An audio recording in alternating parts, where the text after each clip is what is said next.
Dude, I am tired, man. I'm exhausted. The game didn't go that late. I made the mistake of not only watching the game, having a couple of cocktails with you at the game or watching the game. I went home and watched Blood In, Blood Out for the first time ever. Movie review coming Wednesday afternoon at 1:30. But man, did you realize it was 3 hours long? Oh, no, 3 hours and 9 minutes long. Sorry. Yeah. So I did not realize that, but my wife and I saw it for the first time, and I cannot wait to give that review. So many people have reached out to me on Twitter, basically saying I better give it an A+. So I'm already being threatened. This is more threats than when I did Tombstone last week. But yes, Michael Jimenez has now finally watched Blood In, Blood Out. Okay, but big show today.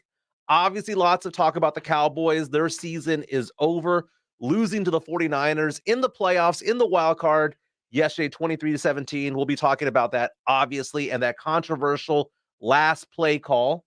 At 1 o'clock, Quinn Hudson, a Cowboys fan voice, will be joining us to talk about the game. Got to roll out the therapy couch, man. He wants to talk and vent about his boys because, man, somebody's got to be the scapegoat, right? Who's that going to be? At 12:30, Spurs back in action today at the AT&T Center, and you might hear chanting in the stands of MVP, MVP for DeJounte Murray. I had a slight problem with that over the weekend, and man, I got used and abused on Twitter over the weekend. People thought that I was being mean-spirited here because I thought it was kind of embarrassing that those chants are out there. But you know what? This is your time. This is your time to leave a comment, a time to call in. The Kielbasa Bacon phone lines are open at 656 ESPN. Again, 656 ESPN. You want to talk about the Cowboys, want to talk about the Spurs, whether it's a good thing or bad thing to be chanting MVP to DeJounte Murray, even though he might not actually be an all-star, much less an MVP candidate. We'll also be talking about cool date ideas. I went axe throwing this weekend for the first time ever and absolutely loved it. We are live on Facebook and on YouTube, so you can leave a comment there. Search San Antonio Sports Star, like and subscribe. But normally, man, Pledge, we enjoyed yesterday's game. It was a fun game. I love playoff football. We hosted a viewing party over at Twin Peaks on 410 and 151. A lot of fun. It was a lot of fun. It was a lot of fun catching up with listeners, catching up with old friends. Mm-hmm. And man, I got to tell you, it was weird cheering for the Cowboys because I have never cheered for the Cowboys in my entire life. Was it weird because you were saying our team? Like it felt normal for you. Yeah, like it was second nature. Yeah. Yeah, like okay, so first of all, I have never cheered for the Cowboys in my entire life. So why did I cheer for them yesterday? It's because I predicted that they would make the NFC Championship game. So I wasn't necessarily cheering for the Cowboys. I was cheering for my prediction more than anything else. And you know what? Yesterday's game was interesting because just from the fan perspective and watching people out there, I remember back in the day where when Cowboys were knocked out of the playoffs, there was anger. Like there was venom out there. And I mean, we saw that yesterday in the stands at Jerry World. But as far as like at a bar or at a house party, normally you would get a lot of anger, frustration, yelling. And I didn't see that yesterday, Pledge. We were in a full packed standing room only Twin Peaks last night. And there was more depression than there was anger, wouldn't you say? Yeah. And I understand the depression a little bit because you did think, but seriously, I want to ask you and all Cowboys fans this realistically. What was your greatest win this year? What was your best win? Was it one of the ones over the Eagles, or was it over the overtime win over the Patriots in Foxborough that got boat raced out of the playoffs in the first round? What was your best win of the season? You can reach out to us. Kielbasa Bacon phone lines are open at 656 ESPN. Hey, we have a question for you. Who's the scapegoat? Who is at fault? Who is number one at fault for the Cowboys being bounced in the wild card in a home game? But going back to the whole atmosphere at Twin Peaks and how it was more depressing than anything else, That is why I stopped being a Cowboys hater. I have cheered against the Cowboys basically my entire life. I grew up a Houston Oilers fan, and right now I'm a Saints fan. I've been a Saints fan ever since they came to San Antonio during Katrina. The thing about it is that I stopped being a Cowboy hater when I realized that I could no longer make fun of Cowboy fans for being angry when their team gets knocked out of the playoffs, because I saw that anger over the course of 20, 25 years turn into sadness. It turned into depression. And really, I don't want to beat somebody when they're down, man. And it's not fun to be a Cowboy hater in that situation because it's been so long, man. It's been so long since the early part, since February of 1996, man. It's been so long. And this year, I think Cowboy fans rode a roller coaster of emotions because you're right. The Cowboys didn't beat good teams, but this was a team that had a strong defense that was getting healthy. They were as healthy as they could be in this game. This was a team that had Dak Prescott coming off of injury. This is a team that obviously had weapons on the offensive side. And you take a look at Trayvon Diggs leading the league in interceptions. There were a lot of positives out there. So there was reason to be optimistic if you were a Cowboy fan this season. But man, just seeing the wheels come off yesterday, and then the fact that it went down to the final stretch made it even worse because just when you thought, I think it would have been better for Cowboys fans' psyche if they had just gotten blown out. But the fact that it went down to the very last second was just gut-wrenching, and this is how it all went down.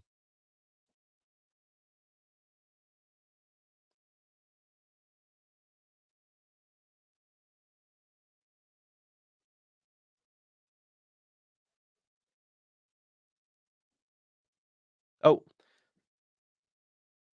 okay, it all went down basically with the last play of the game. Last play of the game, Cowboys trying to make that final drive. They're getting within touchdown range, I guess you can say, and they call a quarterback sneak of all things. Dak Prescott, I guess it's not a quarterback sneak. Dak Prescott just ran towards the middle of the field and slides and gets it to within the 30-yard line. And clock just starts ticking, ticking, ticking away.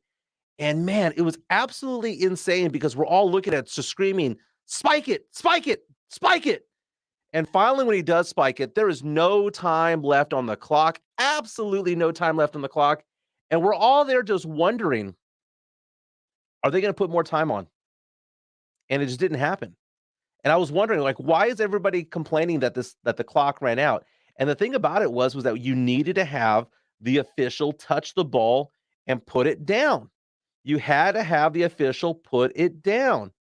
But man, the fact of the matter is that when the fact of the matter is that the time ran out, man. It was a bad call. It was a bad play. Let's start off with the final play. The final play, the audio here of the final play of the Cowboy season. Seconds left. Here we go. Down by 6. 2nd and 1 at the Niner 41. 49 is going to play those sideline routes to not let you get out of bounds. Prescott in the gun, runs up the middle to the 30, to the 25 and slides. 9, 8, 7, 6, 5, 4, 3, 2, 1. Did he spike it in time? Didn't get it spiked in time. They haven't said anything official. The back judge, the man deepest away from the ball, he's got the clock. He's keeping track of the clock. Scoreboard clock is running at 0. Yeah, so he would be the one to determine where the clock was. Now again, That's the end of the game. Oh wow, there you go.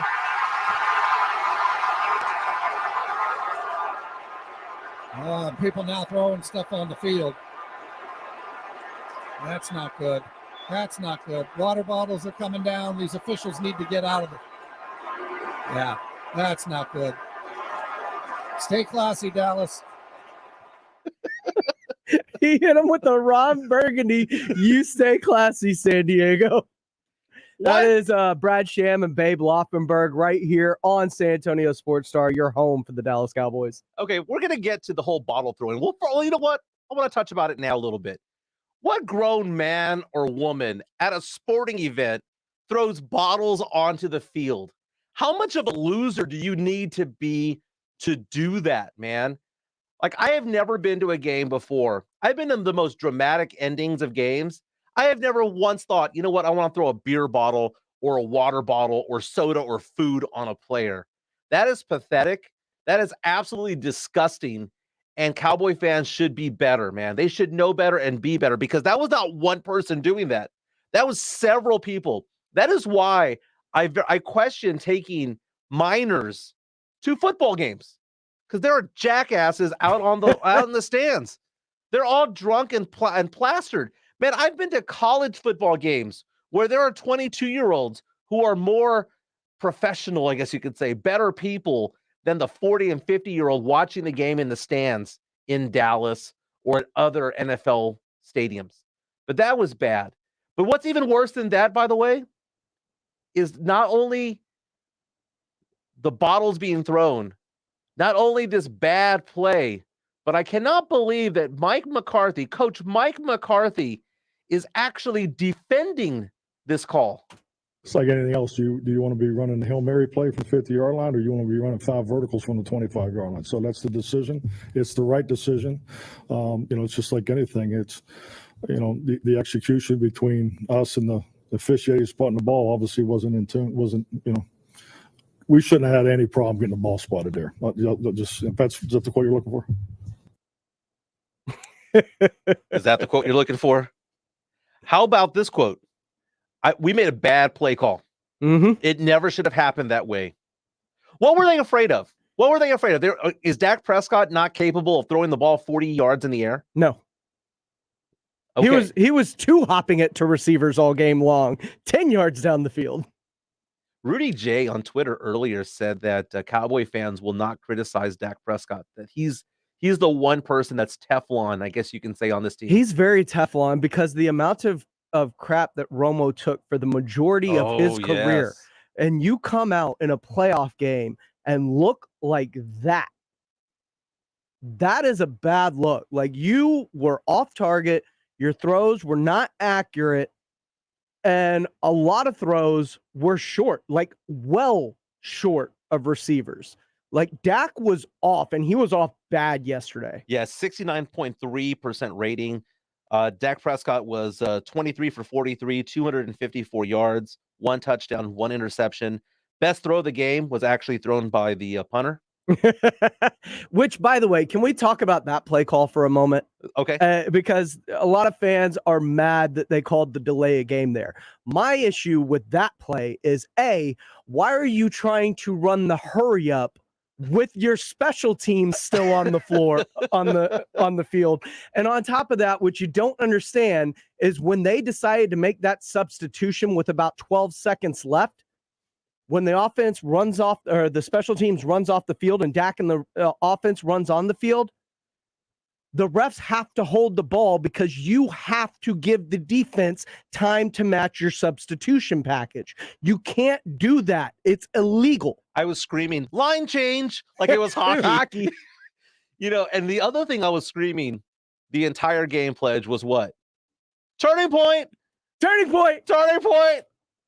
And you accuse me of wanting to change rules mid-game. Oh, you were trying to change every rule that went against you mid-game. Is that really a hold when he's tackling him to the ground? My favorite was the Niners had it 3rd and 13, and the Cowboys got called for a defensive penalty for 5 yards, and it was an automatic first down. And I was like, wait a minute, they needed 13 yards. It's a 5-yard penalty. What kind of communist crap is this, man? It's only been that way for the entirety of the sport, and it's never been an issue to you until your money was on the line. So, yeah, that's right. I had money on the line, and I had reputation on the line, because I had my prediction on the line. And it was all wrong. It was all wrong. But, man, there's got to be a scapegoat, baby.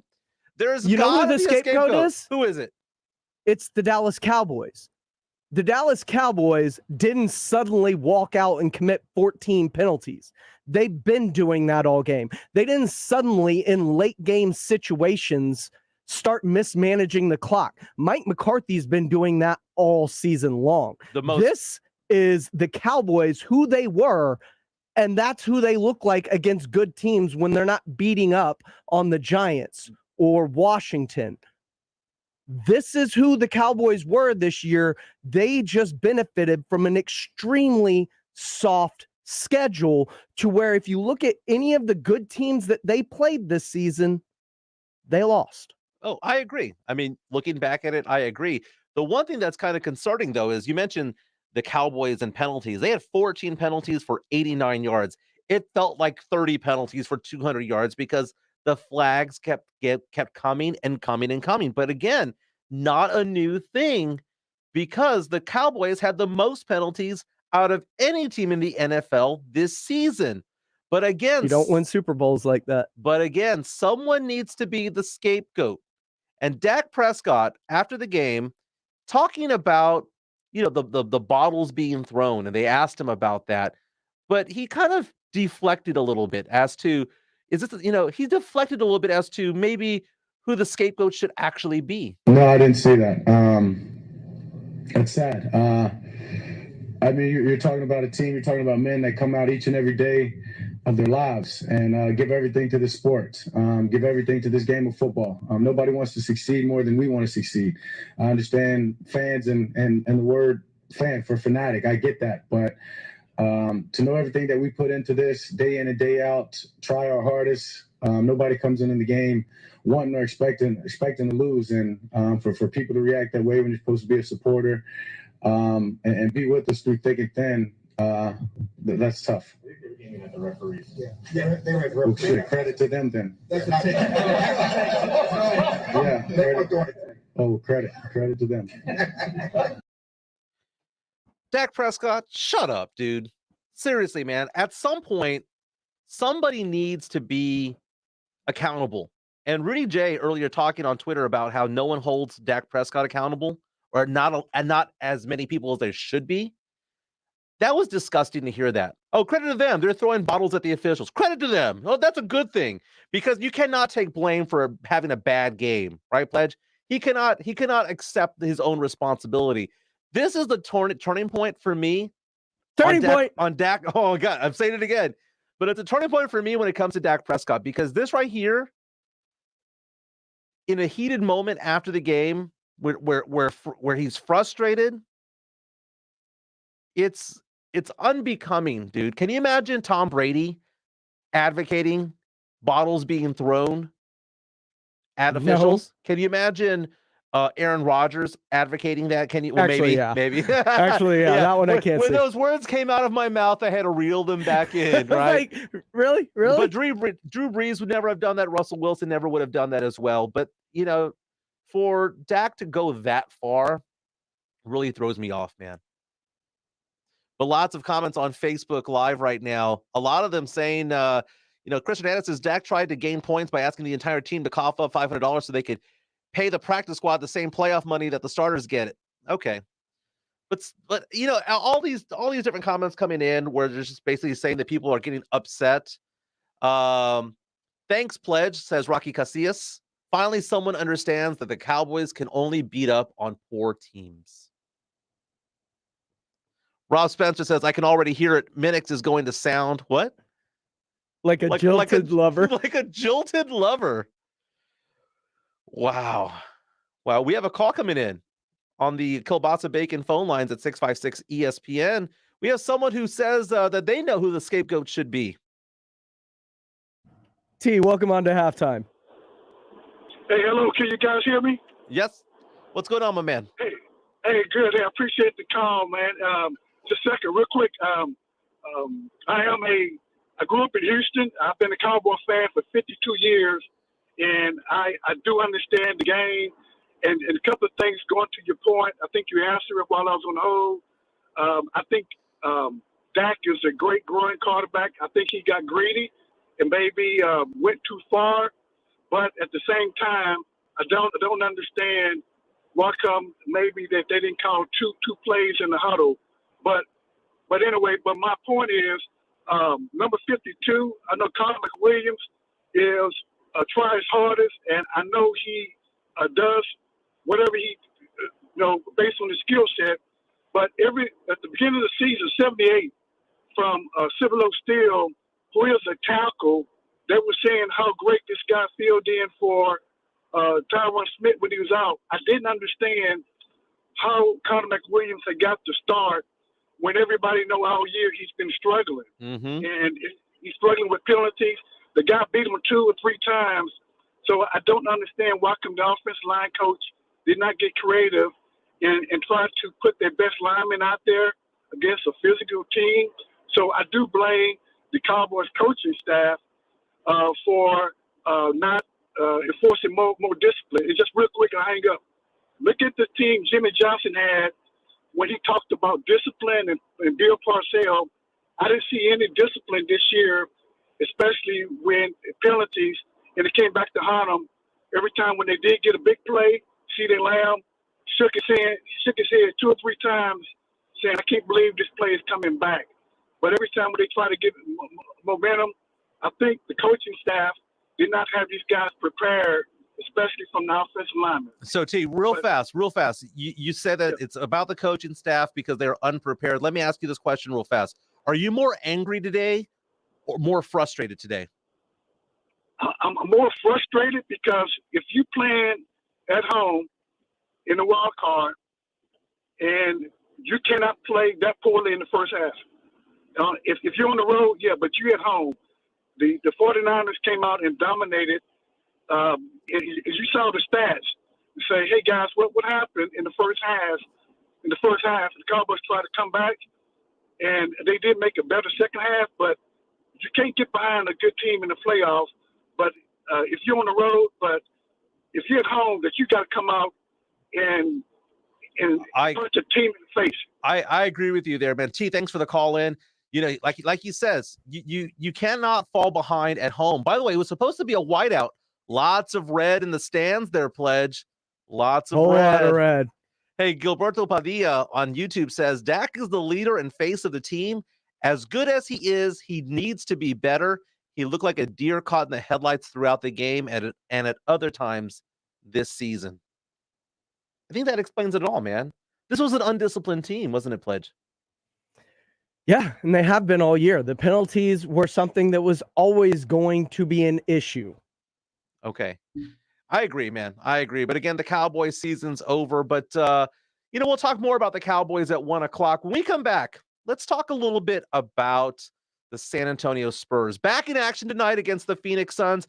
Coming off a win. Spurs finally broke that losing streak, beat the Clippers over the weekend.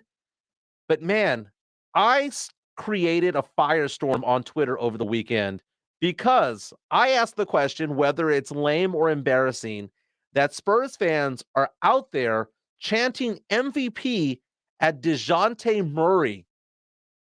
More than 1,000 people responded to this poll. I'll give you the results when we come back. This is Halftime on the San Antonio Sports Star, ESPN AM 1250 and 94.5 FM. It's time to get your hoops on. The NBA season is off to a fast start. North, south, east, west. Step back for 3. Bang, got it. The courts are firing with board busting and rim wrecking in your face balling. Deep 3 straight away. Oh, we got another one. And we got it all covered. Everything a fan like you wants, and then some. Hammers a right-hand dunk. Get the latest on your game on San Antonio Sports Star, ESPN 1250 and 94.5 FM. Hey, Ray Magliozzi here. Have you ever cooked a really fine gourmet meal? Yeah, me neither.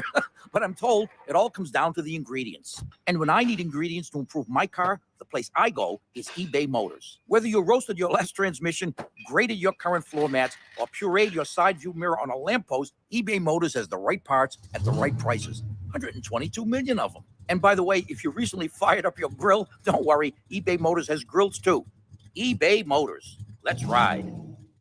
This is a metaphor for your business's journey. Sometimes it feels like the course keeps changing right before your eyes. And in order to maneuver it, you need an expert by your side.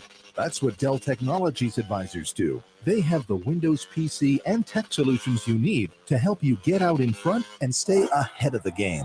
Call an advisor today at 877-ASK-DELL. That's 877-ASK-DELL. A start to a simpler experience with Windows 11 Pro. Yes, Ms. Tubbs. No problem. I'll call someone about the plumbing. One of Beatrice's properties needs a new superintendent. Custodial team is not Someone with handyman superpowers and a concierge alter ego. Does anyone know any good electricians near Parkville? Indeed can help her hire great people fast. I need Indeed. Indeed you do. Instant Match instantly connects you with quality candidates whose resumes on Indeed match your sponsored job description. Visit Indeed.com/credit and get $75 towards your first sponsored job. Terms and conditions apply. When you order your Walgreens prescriptions with same-day delivery, it's possible you'll experience some side effects. Side effects may include joy that you won't run out of your pills and disbelief at just how crazy fast the delivery came right to your door. Get your same-day prescription refill today on the Walgreens app. To use same-day RX delivery or 1 to 2 business day delivery, you must be opted into prescription status alerts. It will appear as an option of orders before that store's cutoff time for the day. Certain health plans do not cover or participate in same-day RX delivery. Check with your health plan for further details. Excludes California. This view was worth a hike. Right? And it's a good way to stay on top of my health. Yes, I'm Cologuard, a prescription colon cancer screening option for people 45 plus at average risk. Have you screened for colon cancer? Not yet. Don't wait. It's more treatable when caught in early stages. Tell me more. Cologuard is non-invasive and it's used at home. It detects altered DNA in your stool to find 92% of colon cancers. 92%? Yep, even those in early stages. This was seen in a clinical study with patients 50 and older. Any positive result should be followed by a diagnostic colonoscopy. False positive and negative results may occur. Cologuard is not a replacement for colonoscopy in high-risk patients. Do not use if you have had adenomas, have inflammatory bowel disease and certain hereditary syndromes, or a personal or family history of colon cancer. Most insured patients pay $0. Ask your provider or an online prescriber if Cologuard is right for you, or visit Cologuard.com. I'm in. Hello, I'm Dr. Torres, founder of the Institute for Functional Health here in the heart of San Antonio. Has the healthcare model of the past century let you down? This story sounds all too familiar. You see doctor after doctor, each one runs a few labs, prescribes a new medication, and invites you back in a few months for prescription refills, likely without a game plan. You're stuck in this endless cycle, while quite frankly, you don't feel much better than you did when you first started. Sure, your labs may improve. Your doctor may say everything looks normal, but you know better.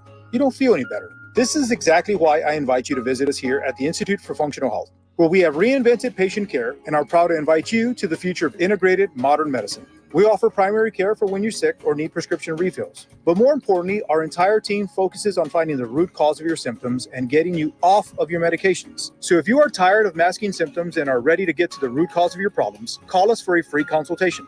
468-1891. 468-1891. Giving you an excuse for a long lunch break. This is Halftime with Michael Jimenez on San Antonio Sports Star, ESPN 1250 and 94.5 FM.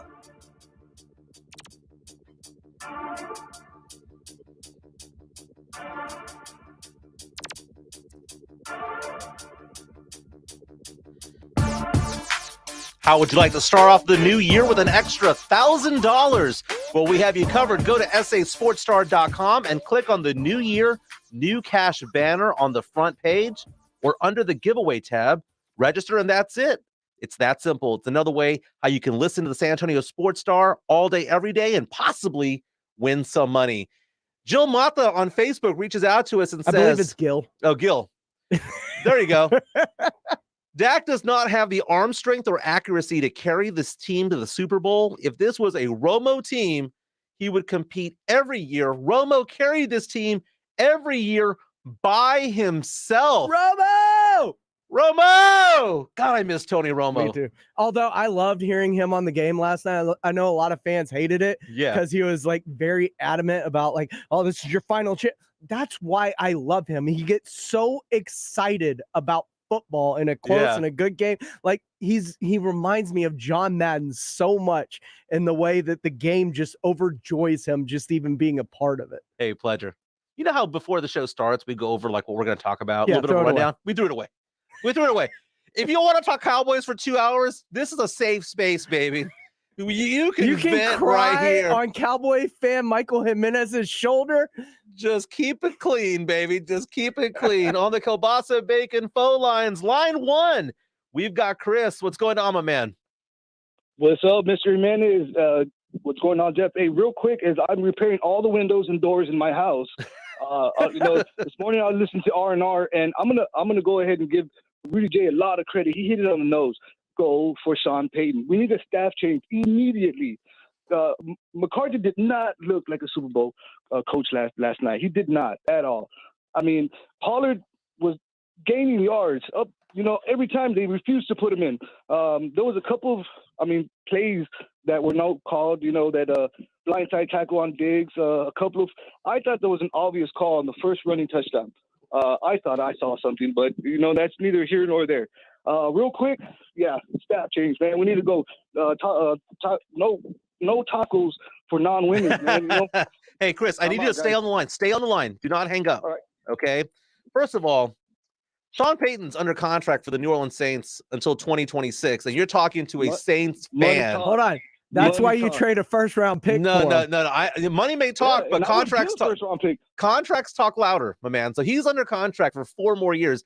I'm a Saints fan. What are you willing to give up? Because I am a firm believer that if Sean Payton was the coach of the Cowboys or coaching Dak, they'd be a Super Bowl contending team, because this is a coach. Definitely. This is a coach that led Jameis Winston, Taysom Hill, Ian Book, and Trevor Siemian to 9 wins and almost the playoffs. Right? Oh yeah, he's got a great resume.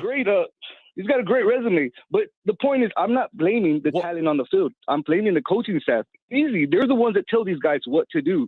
And we all know Dak could have been like, "Oh, I'm not going to run it. I'm not going to do a quarterback draw with 14 seconds left. I'm not going to do that." But who is he going to go and tell Mike McCarthy? You know what I mean? Chris, my question for you, man. Come on, simple question. Two first-round draft picks, 3 first-round draft picks, because it doesn't take money. It's going to take picks, baby. It's going to take picks, and the Saints are not going to give up a Sean Payton. Would you give up a first and a third for him? No. Multiple first-round draft picks. Ben Simmons Hall. Ben Simmons Hall. Woo! Man. Chris, thank you for calling into the Kielbasa Bacon phone lines, man. Thanks for listening. Go back to Gabriel Chacon's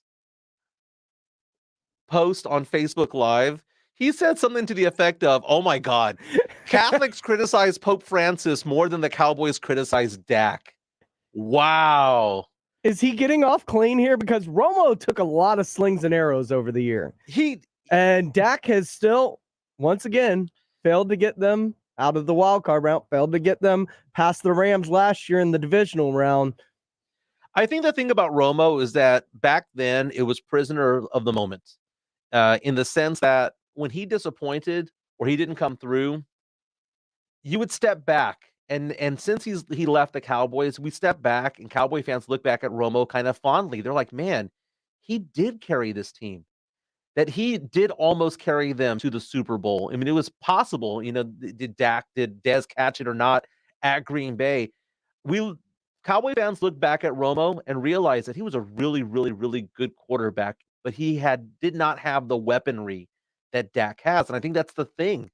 I think that is the thing right there, Pledge, is that what would Dak have done with as good of a lineup that Dez has? I mean, he would have. You mean Romo? Yeah.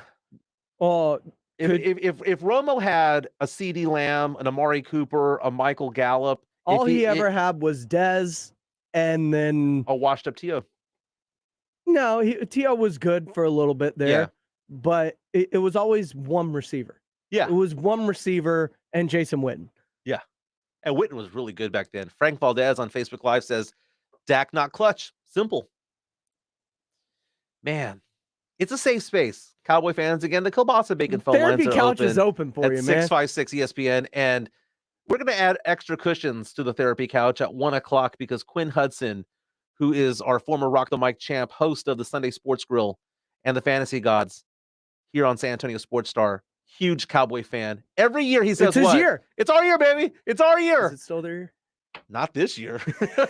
not no more, man. We're going to ask him that question. It'll be the first question we ask him. Is it your year? But man, throw away the rundown. But you know what? Here's the problem, though, and this is the main issue, and this is what I talked about leading up to the game. The Cowboys struggled against teams that effectively ran the ball against them this year. Whether it was the Denver Broncos, the Kansas City Chiefs actually took the time to run the ball against them this year. the teams outside of the Tampa Bay Buccaneers, because both teams abandoned the run in that game. Any team that established some semblance of a running game hurt them. And that's what San Francisco wanted to do. They're going to run that zone scheme.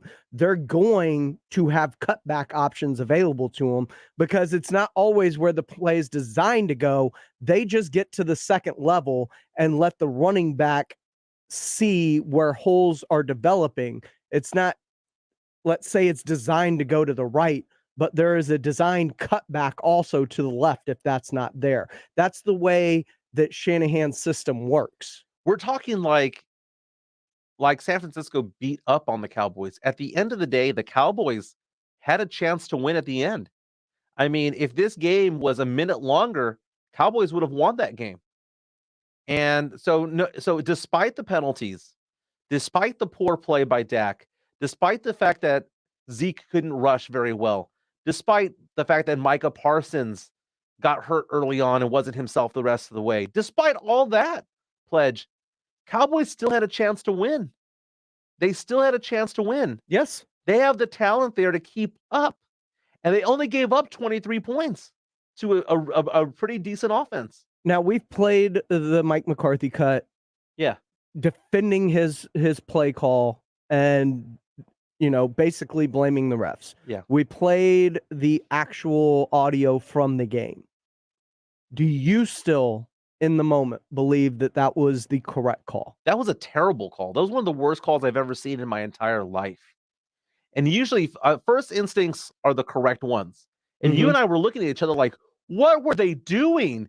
We weren't there going, no, put more time back on the clock. We weren't there saying, spike it, spike it. It was a terrible play call. So much so that Kellen Moore guaranteed himself one thing with that play. He's not going to be a head coach this year. Because sure, even if the referee got there and got the ball set quicker and gave you 1 second, how confident did you feel from about 25, 30 yards? One play, it's all you get. Yep. And what if you were to go blackjack on this, what's the percentage that's a touchdown? Under 20? Around 10. I mean, off the top of my head, I thought 10%. And here's the other things that can go wrong when you do something like this, because you're running everyone up to the line.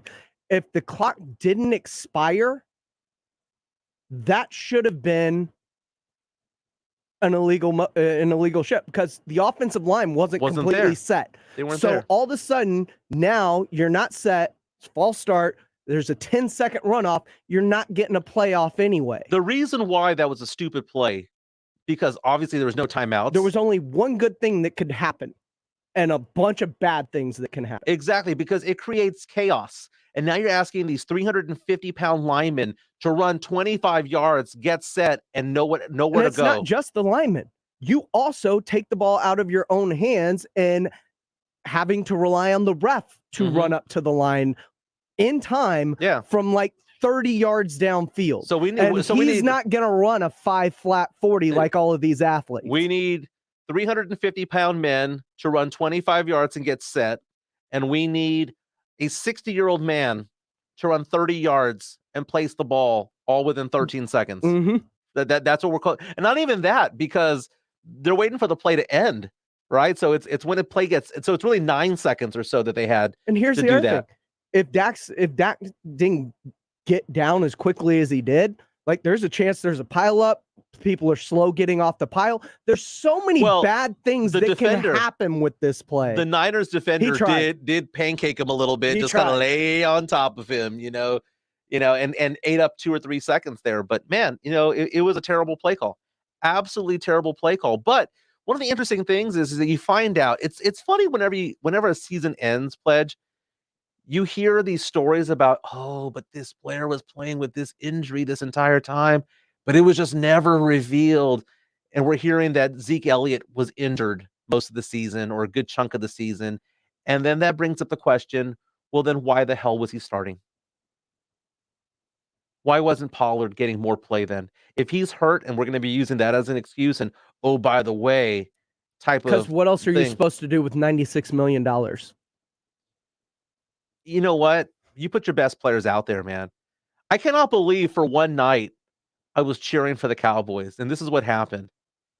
But you said a long time ago that I was hedging my bets there. Mm-hmm. At the How end do of you feel today? you know what? It's a glorious day, man. It's a glorious day. We'll be talking more about the Cowboys at 1:00 or in 5 minutes. We don't know. We've thrown away the rundown. Somewhere along the line. If you want to call and vent, bring it. Kielbasa Bacon phone lines are open to you at 656-ESPN, 210-656-3776. We're also on Twitter. 1,700 people voted on should DeJounte Murray be receiving MVP 1,700? 1,700. Wow. So if you voted on this, especially if you voted on this, call into the Kielbasa Bacon phone lines at 656-ESPN. Reach out to me on Twitter. I'm at Mike ESPNSA. Pledger is at I am Pledger. This is halftime on the San Antonio Sports Star, ESPN AM 1250 and 94.5 FM. It's drive and determination. Catching a right-hand dunk. It's magic and mayhem. Long three is good. We've got NBA action live on San Antonio Sports Star, ESPN 1250 and 94.5 FM.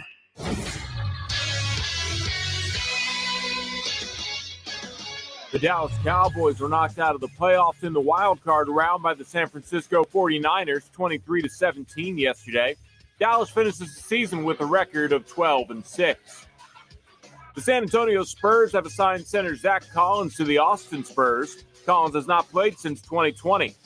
The former 10th overall pick will be available for tonight's game against the Rio Grande Valley Vipers. Spurs 2021 12th overall pick Josh Primo was also assigned to Austin. Games happening with Texas NBA teams tonight. The first-place Phoenix Suns come to San Antonio with a 7:30 tip-off at the AT&T Center against the Spurs. And the Dallas Mavericks will host the Oklahoma City Thunder. That one also getting rolling at 7:30. For San Antonio Sports Star, I'm Carl Schoening. Millions of people use Zoom Phone, the innovative and feature-rich cloud phone system for businesses of any size. Zoom Phone is simple to use, whether you're on a mobile device, desktop, laptop, or desk phone. And because every call is important to your business, Zoom Phone was built with reliability in mind, using geographic redundancy to keep your communications online. Empower your workforce with Zoom Phone. Visit zoom.com/phone system. Zoom, how the world connects. You and your phone have been through a lot this past year. It's been your lifeline to the world. And now some big wireless company is telling you got to buy a new phone from them and sign their contract? They don't control you. With TracFone Wireless, you can keep the phone, number, and network you already have. Already got a 5G phone? Keep that too, because TracFone runs on America's best networks now with 5G nationwide. Plus, we've got unlimited talk and text smartphone plans starting at just $20. TracFone Wireless. Now you're in control. 5G nationwide access requires a 5G capable device. Actual availability, coverage, and speed may vary. Exergen would like you to know about an important study just released by the FDA. It confirms what the medical community has known all along. Non-contact thermometers are not accurate. The study also reports that they fail to meet FDA requirements for accuracy in labeling. We can't afford to tolerate the rampant false temperature readings from non-contact thermometers. Accurate temperature measurements are essential. You need Exergen thermometers because they are accurate and backed by over 100 clinical studies. Be sure, be accurate with Exergen. Learn more at Exergen.com. Viva Fitness! Fiesta Fit Fest is coming to San Antonio, April 8th through the 10th. Get geared up to party and celebrate all things fitness. Headlined by Letap San Antonio, a Tour de France cycling event. Cyclists of all ages. The Letap San Antonio presented by HEB is for you. Celebrate the only Tour de France amateur cycling event in the U.S. in 2022. Register today at fiestafitfest.com. Sponsored by HEB, Thomas J. Henry, Michelob Ultra, Valero, University Health, and Expel. A new year comes with new excitement, new ambitions, new milestones. Is this the year you pop the question, have a child? Celebrate a major anniversary. At Diamonds Direct, we're here for you, now more than ever. With our vast selection of exquisite hand-picked diamonds, our world-renowned designer jewelry collections, our industry-leading warranties and guarantees, and our people. People with a passion for helping you mark any occasion with something that's both meaningful and timeless. And our commitment to providing exceptional value is stronger than ever in the new year. Whether you're just starting out on a tight budget or whether you're splurging on that 30th anniversary gift, Diamonds Direct will make sure you get the price that you expect from America's premier direct diamond importer. Welcome to a new year and welcome to Diamonds Direct, where extreme value combines with the ultimate luxury shopping experience to create that truly magical moment for the milestones in your life. Diamonds Direct, your love, our passion. Official jeweler of the Dallas Cowboys at the shops at Lock on Terre. We're ready for y'all. Let's go! The NFL playoff picture is coming together. I like it. Hear it unfold on San Antonio Sports Star, ESPN 1250 and 94.5 FM. Hi, this is Paul Feinbaum, and you're listening to San Antonio Sports Star, ESPN 1250 and 94.5 FM. Welcome back to halftime on the San Antonio Sports Star, ESPN AM 1250 and 94.5 FM. As always, on the go at sasportstar.com. We're live on Facebook and YouTube. Like and subscribe. Search SA Sports Star. You can find it. And man, Pledge, these comments are coming in fast and furious. They are. Fired up. I'm even getting tweeted at right now. One of my favorite tweets right now just came in. And it was from Rudy Javier. He says, come on, man. Dak is not getting a pass. ESPN is eating this man up. And fans that I know are too. Check out this text exchange with my buddies at 4:17 p.m. And this is why I'm not pissed. Those who know the Cowboys and football saw it coming. Those who are Cowboy fans saw this coming. And I think that's why they were more depressed yesterday than angry. And I want to say this. You were talking about us being out at Twin Peaks for that watch party out at 151. That's an incredible place to watch a game, like to have a game experience. Like it's packed. The crowd is going wild when the Cowboys scored. Like the amount of energy that was within that place. But it was a nervous energy. But it was energy none the same. Like it was fantastic. Like when they scored, the elation, and then in between the commercial breaks, it's like a club, man. They got DJ playing. Yeah. Like it is a fun atmosphere to enjoy a football Sunday. That's for sure. On Facebook Live, Esteban Ramon says, Jerry Jones got rid of Jimmy Johnson after successful winning seasons, but he's going to keep McCarthy after seasons like he's had now. You know, I mean, McCarthy, 18-15 as a head coach for the Cowboys. I mean, not great, not bad, just kind of is what it is. Frank Valdez wonders if the Cowboys should have worn the blue jersey. Again, I thought it was crazy to have a whiteout when the opposing team wears red, because you can spot the red, and there was a lot of it out there.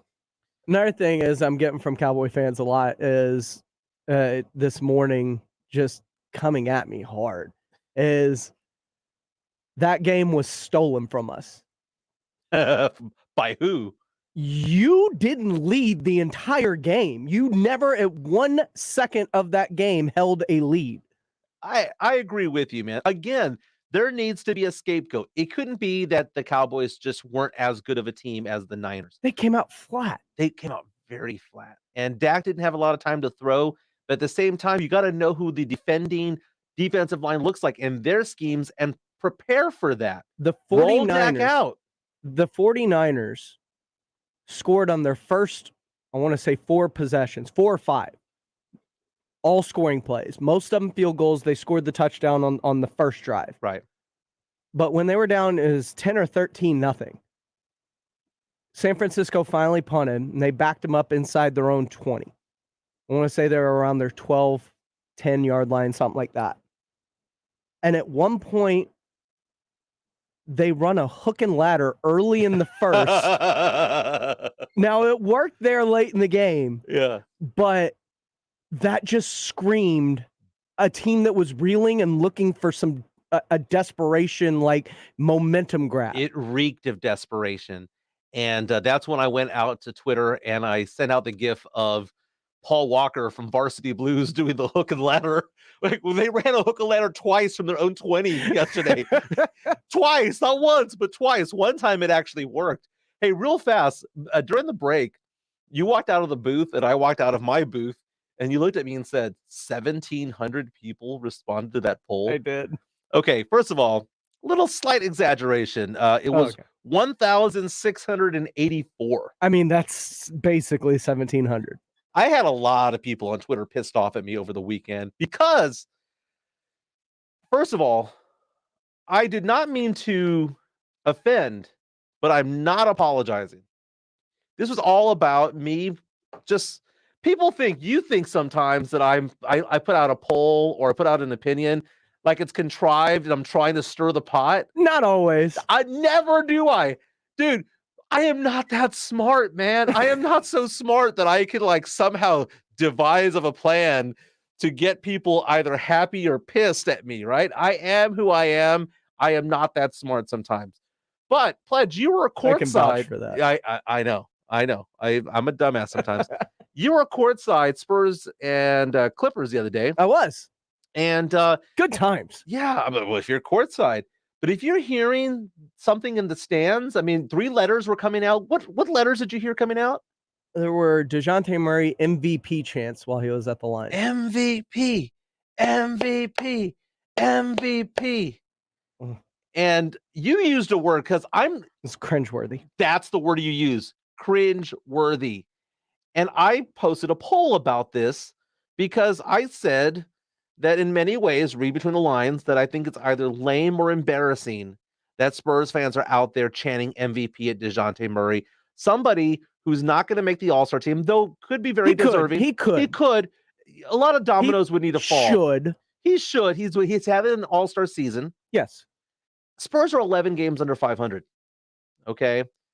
I would say that his odds of making the All-Star team are like 20% because you would need injuries. You would need people not wanting to go. You would need things like that because he's not going to be part of the first roster because there's too many people in front of him. He could be a coach's choice, though. Maybe a coach's choice. There you go. Because the only thing that's set initially are the starters. Right. That's what's voted for, the starters. But it's still under 50%. Would you say that?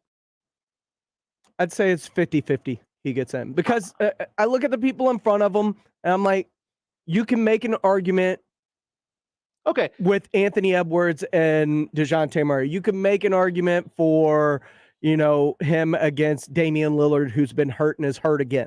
There are people in front of him that you can at least have the argument with that he is having a much better season this year than they are. DeJounte Murray, historical season, averaging almost 19 points a game, 8.5 rebounds, 8.5 assists. But, Rudolph Renee says those 1,684 people who voted on this should at least go and vote for DeJounte Murray for All-Star. Rudolph Renee, I will let you know, and I will let listeners know, I have done that too. I have done the retweets on Twitter to get votes for DeJounte Murray. I've gone to NBA.com and gone and voted for DeJounte Murray. That is the thing, man. I am a DeJounte Murray fan. I am a Spurs fan.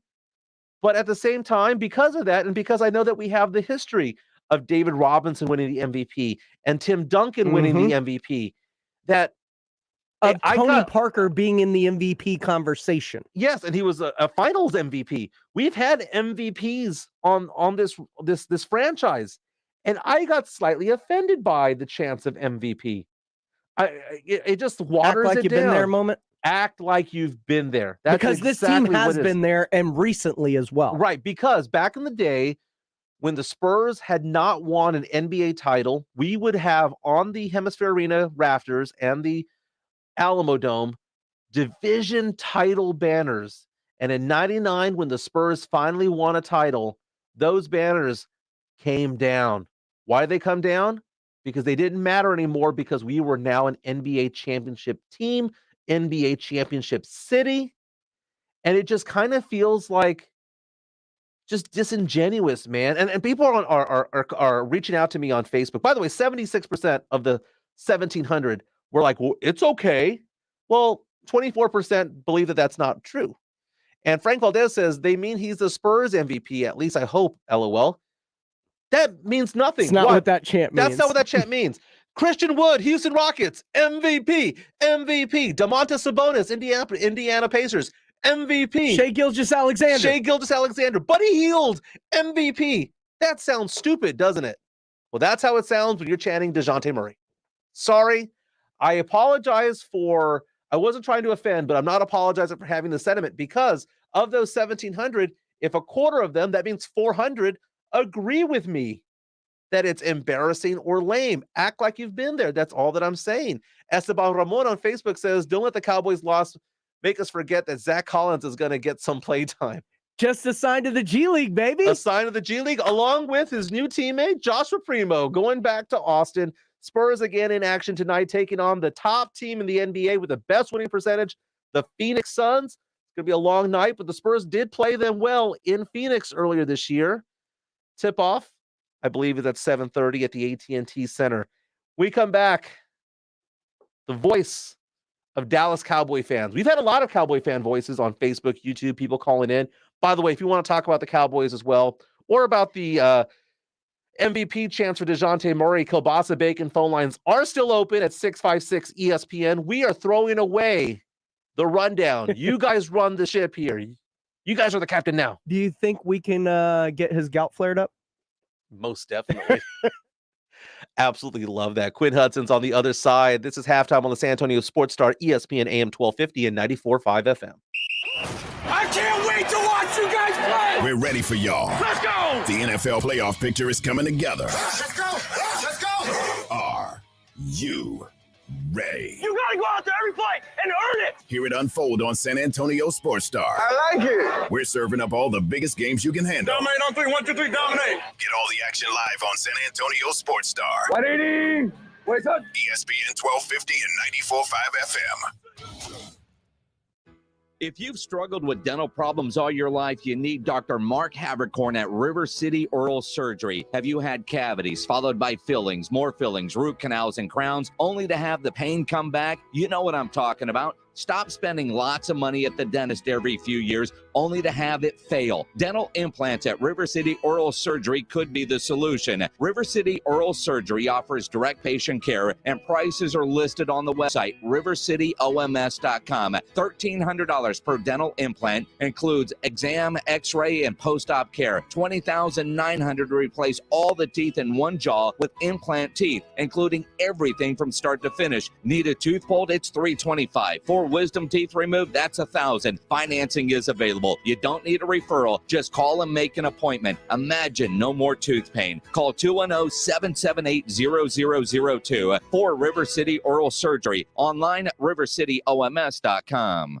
This is Matt Crowder live at the Shell station on 41st Street, reporting on the free gas app called Get Upside that's letting people all over the country earn cash back on every gallon of gas they buy. Excuse me, miss. Have you heard of the Get Upside gas app? Of course. People are earning as much as $300 a year with the Get Upside app. It's so easy. Open the app to see nearby gas stations offering money back, pick the one you want, and get up to 25 cents a gallon cash back every time you buy gas. Wow. Well, there you have it. Stop paying full price for gas. Download the free Get Upside gas app and earn up to 25 cents a gallon when you buy gas. This is Matt Crowder, Radio News Network. Download the free Get Upside app now in the App Store or Google Play to earn up to 25 cents a gallon cash back when you buy gas. Use promo code TODAY for a 50 cents per gallon bonus on your first tank. That's up to 75 cents a gallon on your next fill up. You can cash out anytime to PayPal or an e-gift card for Amazon and other brands. Get up to 75 cents a gallon cash back on your next fill up when you download the free Get Upside app and use promo code TODAY. Promo code TODAY.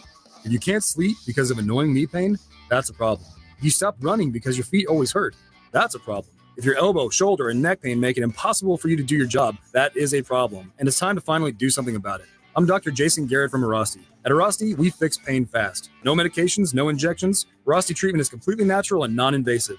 Plus, we accept most insurance plans. There's a location near you. Visit Arasti.com. That's AIRROSTI.com. Arasti, we fix pain fast.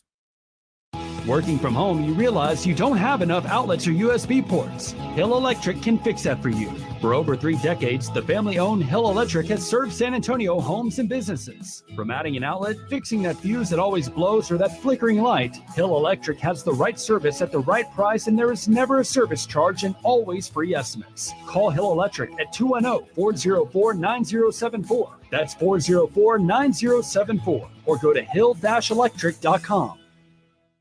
Grit Football is holding their first camp of 2022 this Saturday at Texas A&M San Antonio for players between 11 and 19 years old. Grit Football is designed to get student athletes to the next level of their sports career. Become starter, make varsity, play in college, improve your game and football IQ with offensive and defensive concepts taught by college coaches. Sign your player up for the Grit Football Camp this Saturday, January 22nd at Texas A&M San Antonio. Sign up today at gritfootballcamp.com. That's gritfootballcamp.com. Get help managing your money for the life and years ahead. With Fidelity Income Planning, we'll look at what you've saved, what you'll need, and build a straightforward plan to generate income, even when you're not working. A plan that gives you the chance to grow your savings and create cash flow that lasts. Plus, you can start, stop, or adjust your plan at any time without the unnecessary fees.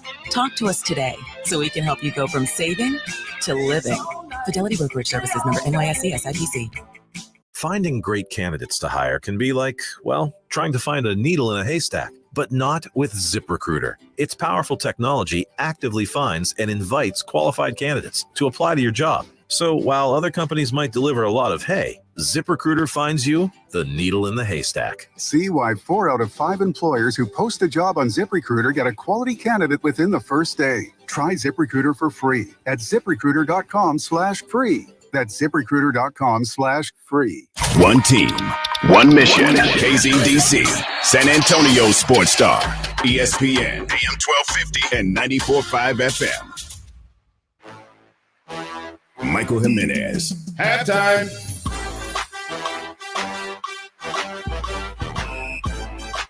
It's hour number 2 of halftime on the San Antonio Sports Star, ESPN AM 1250 and 94.5 FM.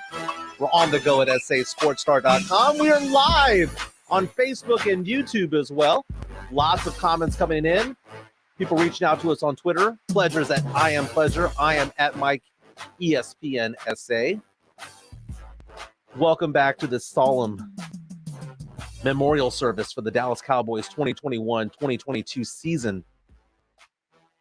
It's just, the day after your team gets knocked out, it's just not fun. I felt this last week when the 49ers stole the New Orleans Saints playoff berth. So I know what it's like, man. My team got knocked out a week ago. At least the Cowboys made the playoffs, right? But the Cowboys, man, and Pledge would agree with this, fans had high expectations coming into the season. And not only did the fans have high expectations, but so did former Cowboy players, former Cowboy legends. And on First Take, Michael Irvin gave his assessment. The stars have to show up, or you have no chance at winning a game. I can't expect Schultz to win a game for me. I can't expect Cedric Wilson to win a game for me. Noah Brown to win a game for me. I need Dak Prescott to show up. I need Ezekiel Elliott to show up. I need C.D. Lamb to show up. I need Tony Pollard to show up. Dak, 254 yards, 1 TD, 1 interception, 69 passer rating. Zeke, 31 rushing yards. Tony Pollard had 14 rushing yards, and C.D. Lamb had 1 reception for 21 yards. If your stars don't show up, you don't have a chance. And those guys did not show up in that big moment. No. It's the ref's fault. It's the coach's fault. It's the ref's fault, dude. They didn't mark the ball down on time. There should be more time on the clock, right, Pledge? What did Dak say? Good on them? Good on them. Yeah, good on them. Throw the bottles at the refs, right? 23-17, the Niners take out. Not my fault. That's what I heard from Dak. That's what I heard too. 23-17, the Niners take out the Cowboys. I have no idea why we have a 2-hour show when we could have just had that Michael Irvin clip on loop, because that explained everything. And there are times when Michael Irvin is out there and I'm like, dude, what is this guy talking about? He's all over the place. But he focused on this one, honed in on it like a laser. The Cowboys stars did not show up. Dak didn't show up. CD did not show up. Zeke Elliott did not show up. That's basically it, right? I mean, we can talk about penalties. DeMarcus Lawrence? Yeah. We could talk about penalties. We can talk Micah about Parsons? Trayvon Diggs? Well, Parsons got hurt early on, so I will give him a slight pass. Because he wasn't conditioned. We were talking about that at the bar. But we have a special guest on the line right now on the Kielbasa Bacon phone lines at 656 ESPN, and you're more than welcome to call in as well. But Quinn Hudson, our former Rock the Mic champ and our co-host of the Fantasy Gods and Sunday Sports Grill, he is a Cowboys fanatic. Quinn, is it your year? It's supposed to be, Michael. I feel like I am Randolph and Mortimer Duke at the end of Trading Places when the machines have been turned off and we know we're supposed to be ahead when the clock stops. That's how I felt yesterday. But it's not about the last play, Michael and Pledger. It's not about the last play. It's not about the referees. That last drive was indicative of the entire season.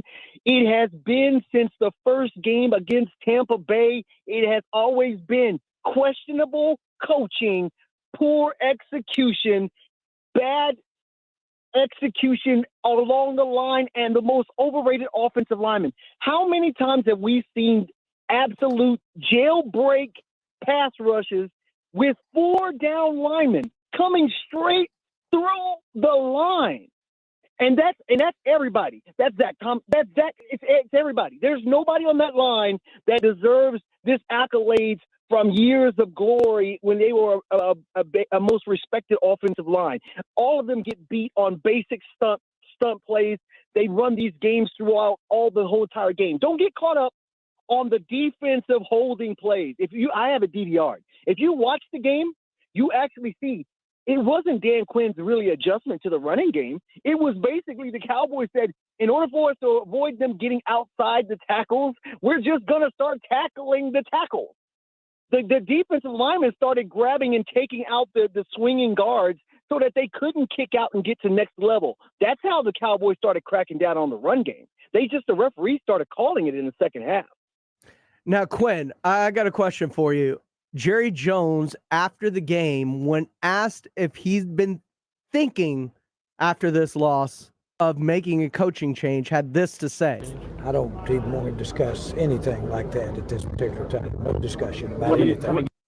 So he didn't want to discuss the possibility of whether he felt like there needed to be a coaching change.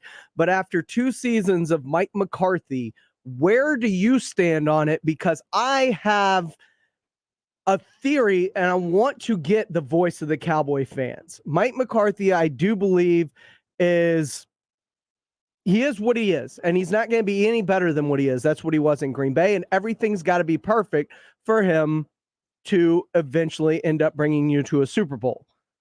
But Dan Quinn is heavy consideration for a whole bunch of jobs, and it is rumored that he is the favorite to be in Denver to replace Fangio up in Denver as the head coach there. If you're Jerry, with the improvements that this team made under Dan Quinn, would you rather see him go somewhere else or possibly fire McCarthy to promote Quinn so that you can keep him? I would drop Coach McCarthy like a New Year's resolution of 2021 bad habits. He needs to go. Kellen Moore needs to go. I hope he finds another job with this. This triggers me about Kellen Moore, by the way. This reminds me of when they were talking about this Princeton genius of Coach Garrett, and this is what they did. He had this false perception about this genius about him that ended up being a greater than reality. And Kellen Moore, I'm so tired of these tricked up plays at the most ill-conceived moments. What was the Fumblerooski not available yesterday? Like all the things that he was pulling out of his hat. When you watch the 49ers in the opening drive, that's what it looks like when a team has done their homework, scripted out a play against what the defense tendencies are, and they march up the field. Now, what did we do on our opening drive? The first couple of opening drives. You know, and you guys talked about it earlier on the show when you you ran a hook and ladder at some point from inside your own 15. Oh my gosh. I mean, this is And you guys talked about it earlier in the show. The whole, what were they going to do? A hurry-up offense with the punt team? What was the end game? Play that out. I needed to see. What were you going to do? Were you now going to call an audible with the punt team and continue on down the field? Like, none of this makes sense, and this all comes back to the coaching. Who is in charge? Dan Quinn is the only coach that has shown improvement since last season to this season, where we can unequivocally see the progress. Dak Prescott has regressed for whatever reason. If you watch on this game, there were receivers running free. He does not go through his progressions, and I understand offensive line didn't give him those freedoms. But look, Tom Brady is not fleet of foot, but Tom Brady is going to get the ball out. He's going to throw people open. He's going to throw into shorter windows. We literally saw Dak Prescott try to force dirt balls into Wilson in double coverage when he's got a CeeDee Lamb and Cooper and Schultz on the field. Like, that was your option? Was Wilson diving in the dirt with two people on him? That deep ball that he threw to Wilson where they had a safety over the top, where he was not open, that's a pre-snap read. That is Dak's mind made up. I'm throwing it deep on this play regardless. That is Quinn Hudson, host of the Sunday Sports Grill. I love the fact that you compare your feelings to the orange juice future scene from Trading Places. That came out of nowhere, man. I got that one. Great movie. I understood. Oh, you've seen that one? Yes. If it has Eddie Murphy and Dan Aykroyd, chances are I've seen it. I actually was hesitant to want to bring that up because I was like, man, Michael may not even know what I'm talking about. Dude, I am cultured now. I have now seen Blood In, Blood Out. But we had somebody call in saying that the Cowboys should go after Sean Payton of the Saints. Yes. For a coach like that, how much would you be willing to give up? 2 first-round draft picks, 3? What would it take? Like, if the Cowboys sent a haul to the New Orleans Saints, what would you be okay with? I would be okay with the Cowboys giving up their first round draft picks for the next 2 seasons. Wow. Because and here's why. Because I personally believe the roster that we currently have, when you look at like Tampa Bay, who brought back all 22 of their starters from the Super Bowl championship, I believe the Cowboys roster, mind you, the offensive linemen, we need some free agent moves, but I believe the Cowboys offensive, the skill position players, they have what they need. The defense, lights out. I believe the secondary actually has what they need if we're healthy, and that I believe the defense has what they need. So give up the draft pick because the rosters now, that's why this was supposed to be our year, because we have the personnel in contract under right now where it's in the wheelhouse of the salary cap. This is where we needed to be making the move. But man, right now, if anybody on this team that you needed to point to as a player who fell short, it is without a doubt Dak Prescott. He does not throw people open. The 49ers playing a sideline coverage at the end did not need to be the reason why he had to run to do a slide to create an unnecessary scramble when you have only maybe 2 shots to the end zone. You throw that ball, you make a throw to the sideline, or you make look, they had literally 2 on the left and 2 on the right guarding on the sidelines. You run your 4-5 wide out at that point in time and play your numbers against the end zone against their secondary because they're playing the sideline. What happens if you get a pass interference? All of a sudden, ball's at the 1. Exactly. And it's interesting also that they did not trust Dak to throw the ball 40 yards in the air. That's what I got out of it all. By the way, Martin Ferguson reaches out to us on Facebook, says, team is undisciplined. Coaching is really bad. Time management, horrible. Dak really sucks and doesn't take accountability for when he plays like crap. I am frustrated with this team. Jonathan C. on YouTube reaches out and says, is Dak's run the equivalent of the Romo botched fumble? Interesting that he says that, because I actually put a Twitter poll out there last night asking the exact same question. And people were coming back at us saying, well, no, there's other disappointments that the Cowboys have had. Now, at Twin Peaks last night, I always refer to the Cowboys as the greatest reality show in all TV. Okay? Because that's what they are. They're a reality show. And I knew that this was going to go down to the final play, because that's the Dallas Cowboys way, is for it to be as brutal as possible. So when people were reaching out, voting on whether this was worse than that botched field goal hole that Romo had against the Seahawks back in the day. People were saying, man, Patrick Creighton against the Giants was just as big. Others people saying that whole Dez Bryant. As a Cowboy fan, which Michael, of those four? Why are you doing this? Which of why those? are you doing this? But notice how the Cowboy season always ends in the most dramatic fashion possible. I'm on a respirator, and you've come into my room with a cigarette lit. Why are you doing this to me? No. This is a safe place. I got a pillow and I just put it over your head. That's all I did. I'm suffocating you, but it's soft. It's too soon. We're going through pain. The wounds are open, wide open from yesterday. We can't even put gauze on them yet. And you're here wanting to peel back old scars of past disappointments. Why would you do this? Listen, they're all bad, and they're worse when we should be winning. The 49ers did everything to give us this game. They literally tried. You know what? They could have put us out of our misery at the start of the third quarter. But instead, for whatever reason, they were like, you know what? It's too easy to run and go up down the field. Let's put the game in Jimmy G's hands. Dude, ESPN right now is showing the frustrated fans all screaming, and they're showing the line change. Where I was like a hockey line change when the Cowboys special teams ran off the field real fast, and then the offense ran in, try to get a play in before the clock ran out. Oh my God, this was such an undisciplined team, and I understand that Dak played like trash, and Zeke and all those guys. I mean, the entire offense played like trash yesterday, and it was poorly coached. It was all sides. There was no winning prospect at all. That was not good football being played. But at the end of the day, they were one play away. They were one drive away from winning this game, which is so that's weird. how talented they are. Yeah.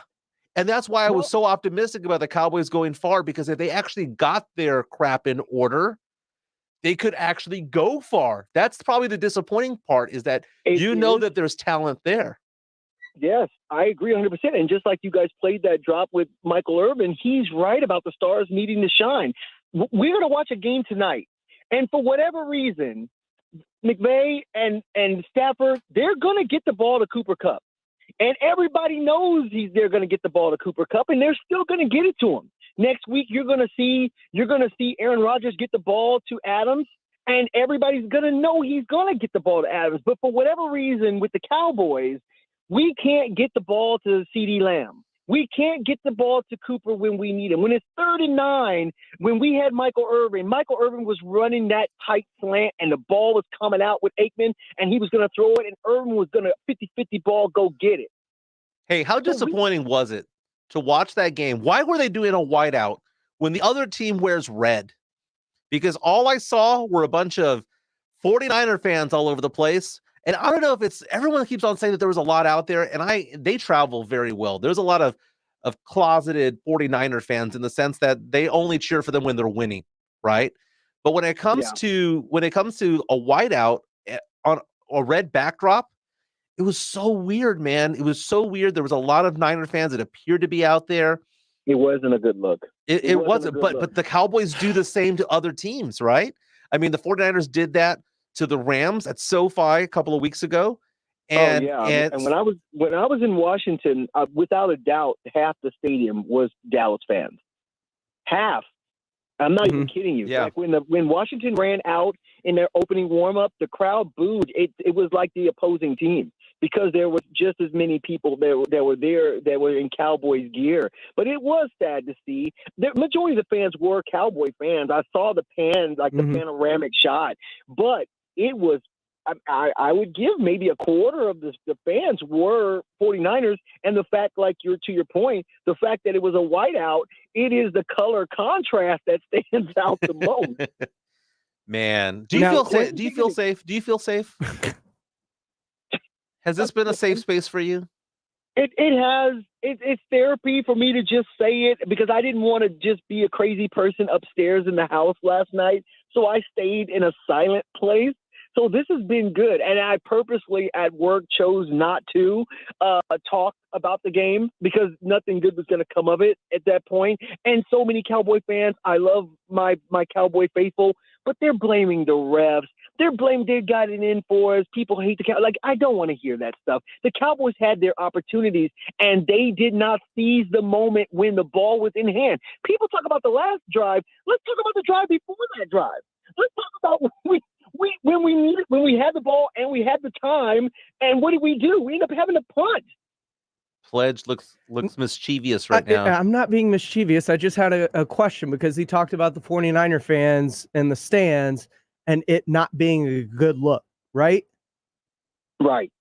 So if that was not a good look, how does this play out for Cowboy fans and the look that it gives them? 14 seconds left.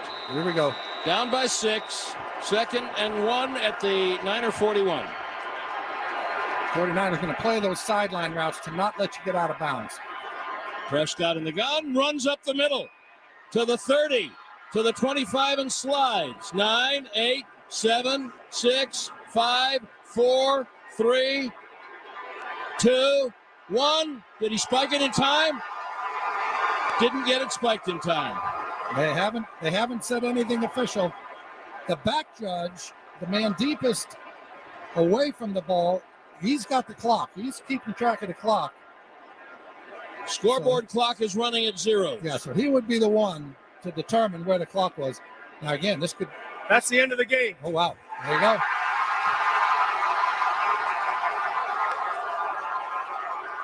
People now throwing stuff on the field.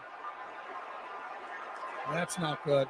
That's not good. Water bottles are coming down. These officials need to get out of it.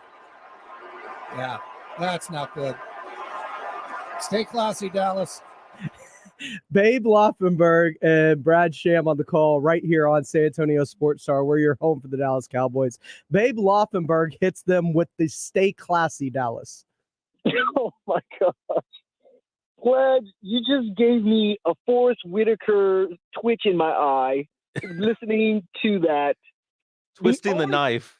The only thing worse than listening to that and feeling my body heat rise is the thought of the horrors if a person was blind as a Cowboy fan and had no eyesight, and this was the picture being painted for them in the heroic moments of the game. To hear it, just the clock counts down. It doesn't look like they're going to get a snap off in time. The refs are running off the field. Bottles, like, you wouldn't even understand how what just happened. But I mean, that's just a horrible look from the fan base by tossing all that onto the field.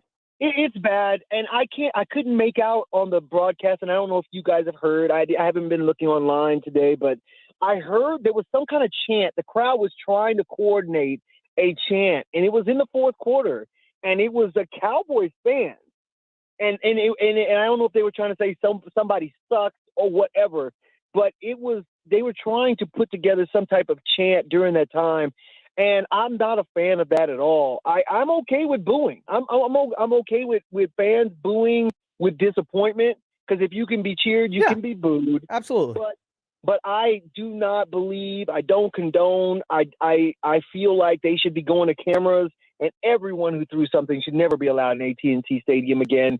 And we can't say that's not how our fans are. You know, Philly fans love to say when they pelt Santa Claus or whatever the case because may be. That was very Philly-ish.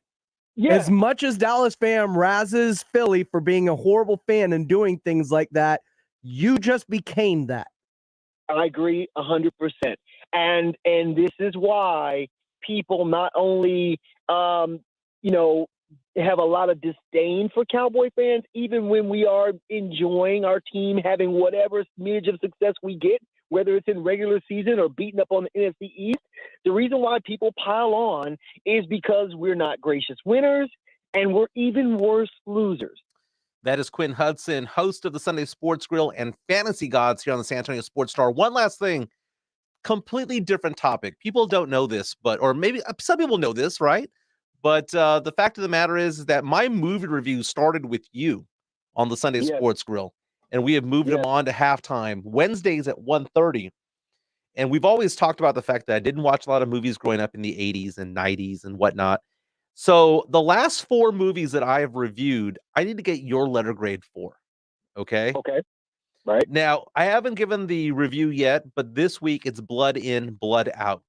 Oh, baby. The You're gonna do that on 1990 Wednesday? This is Wednesday at 1:30. The 1993, would you call it a gang movie, prison gang movie?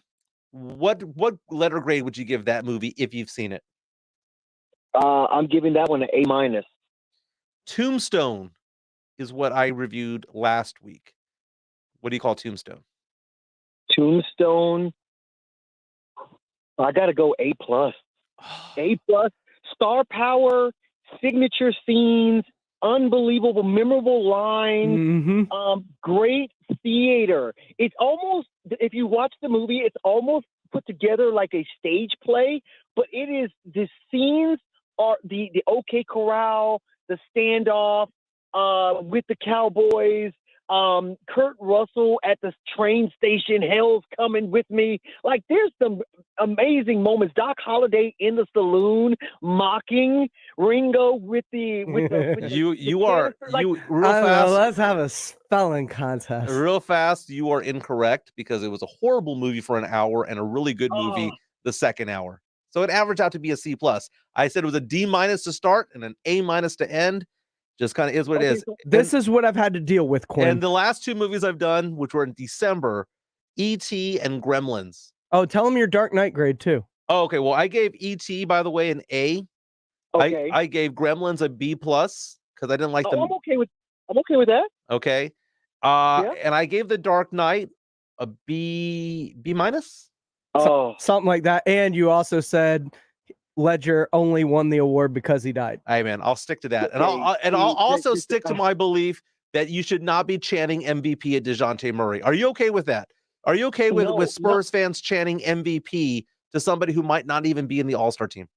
You know, I didn't think it was possible, but you've actually got my doubt up on these topics alone. It got up. It got up. It finally happened. Okay. Try to walk through all of these things real quickly, okay? You got 30 seconds. You can't be Siskel and Ebert, Michael. You can't both hate and love the movie and compartmentalize it into two. You have to look at it holistically, right? That's the genius of the direction of the movie. Secondly, yes, DeJounte Murray should be chanted MVP. He's the most valuable player on this team. Buddy Hield, MVP. Christian Wood, MVP. Domantas Sabonis, MVP. Come on, man. Act like you've been there. We got to act like we've been there, baby. You got to act like we've been there. Because you have. We have.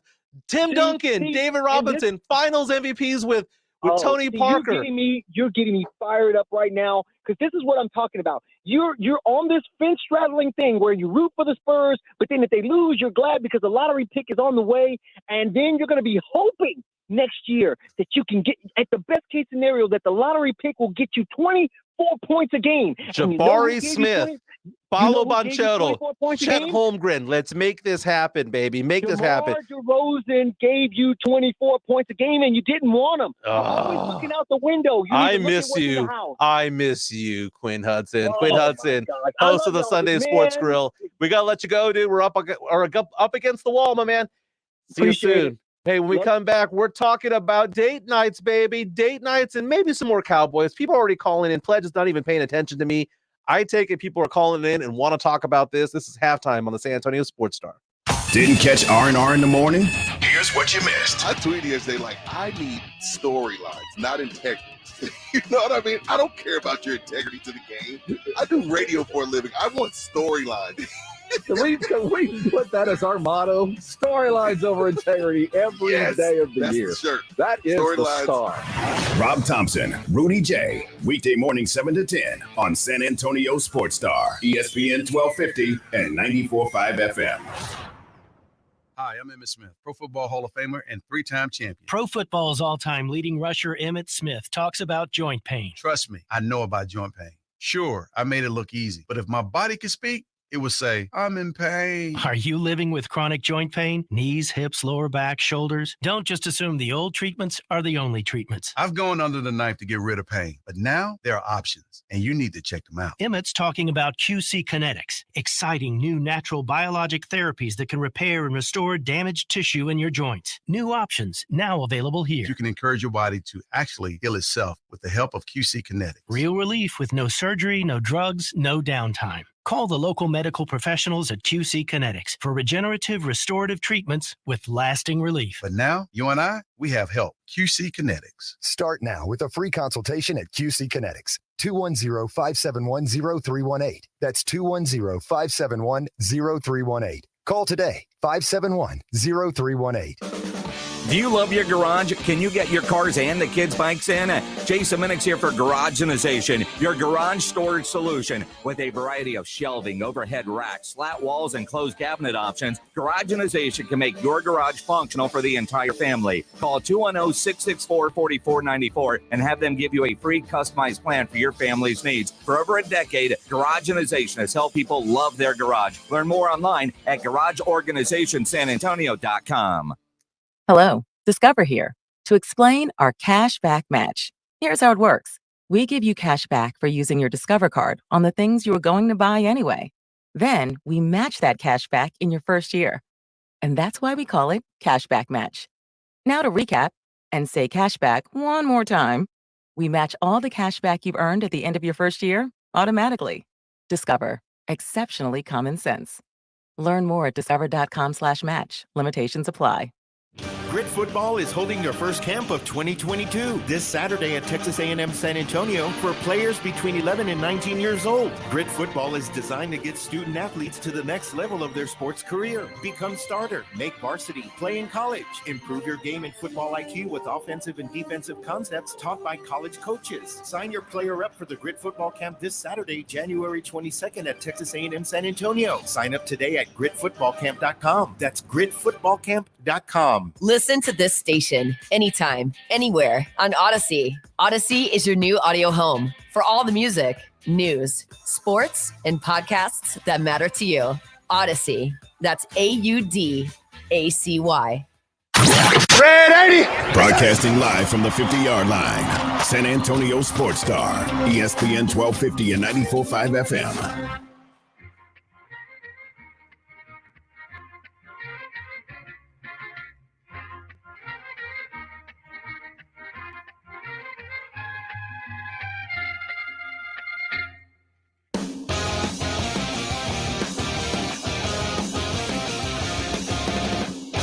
The Dallas Cowboys are in the business of misery themselves.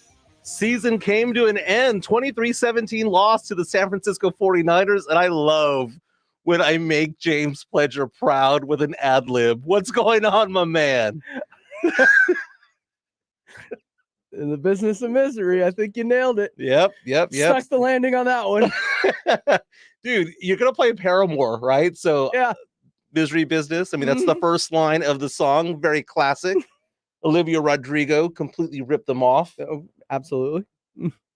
So welcome back to halftime on the San Antonio Sports Star.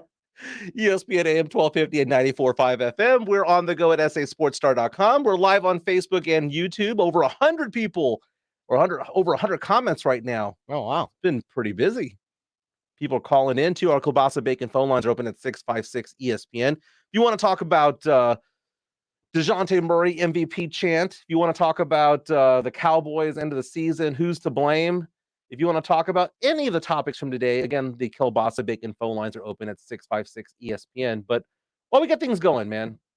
Oh, go ahead. Oh, I got just a little breaking news. Oh, bring it. This morning on 105.3 The Fan, Cowboys Executive Vice President Stephen Jones said to the guys, Sean and RJ up there on The Fan, that he is, quote, very confident Mike McCarthy will return as the head coach despite the playoff loss. Breaking news, Mike McCarthy coming back, baby. Coming back. Well, he's very Season confident. 3. There's still one more person that kind of runs the entire thing. Well, this has is the same last name. This is Super Bowl champion Mike McCarthy, though. I mean, he has that on his resume. He does. Is what it is. You know, he had it with Aaron Rodgers, so it's not like he doesn't have the pedigree of winning in the past. He has won the Lombardi Trophy before. But welcome back to the show. Again, it's been a busy day talking about the Cowboys and a little bit about the Spurs and a little bit about people getting angry at me on Twitter about my movie reviews. The funny thing about the movie reviews, though, is the fact It's an that, opinion. well, no, it's beyond that. I'm a 44-year-old man watching movies that people watched when they were 15 years old or when they were 10 years old or 20 years old. So it's kind of hard to see it from your eyes, right? Because I'm a grown man who's married with kids and, you know, I have a different mindset about it. So, like, I cannot wait to do the blood in, blood out one on Wednesday because people already are threatening me about this on Twitter. And it doesn't matter what I say, they're going to disagree with me. I can say A plus, plus, plus, plus, plus, and they're going to go like, well, he's just pandering, right?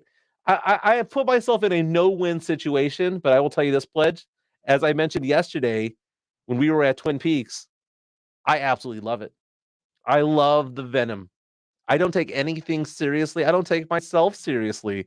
So it's interesting when people reach out and go like, "Oh man, yesterday we had almost 1,700 people respond to a poll." Partially, a lot of it because Jeff Garcia from Locked On Spurs and Ken's Five retweeted it, and it just caught on like wildfire. And I had people texting me, calling me, asking me if I'm okay. Are you okay, man? I see all these people going after you on Twitter.